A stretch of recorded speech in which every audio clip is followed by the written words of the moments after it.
হ্যাঁ আমিও ড্রিঙ্কস করি, রাজও করে। হ্যাঁ আমিও করি, রাজও করে। আমরা কেউ কাউকে বলি নাই ভালোবাসি, বাট আমরা দুজন দুজনকে এতটা টাইম দিয়েছি। ভালোবাসা বলো, হাজবেন্ড ওয়াইফ বলো, প্রত্যেকটা জিনিসই বোঝায়।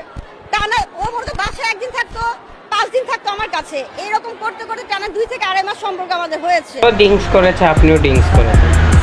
ড্রিঙ্কস করে মাথাটা উঠছিল, তোমাকে খেয়ে এসে তার মাথাটা ঠিক করেছে।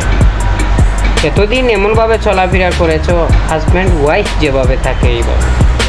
আচ্ছা নূপুর আপু, আপনাকে বলি, রেস্টারেন্ট ছাড়া যেমন ঘরের মালিক পাওয়া যায় না, তোমার এই জায়গাটা রেস্টারেন্ট ছাড়াই যে বিলিয়ে দিলা, তুমি কি আরাম পাও নাই? তুমিও আরাম পেয়েছো, সেও আরাম পেয়েছে। তোমার কাছে মধু ছিল, সে চুষে খেয়েছে। এখন ছুবলা পড়ে আছে, তার আর প্রয়োজন নাই, কারণ সে বুঝে গিয়েছে।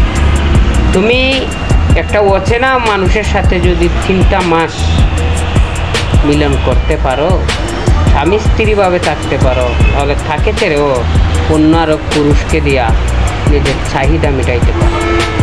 কারণ লয় কামের তো ভয় থাকে। বুঝো নাই সোনামণি?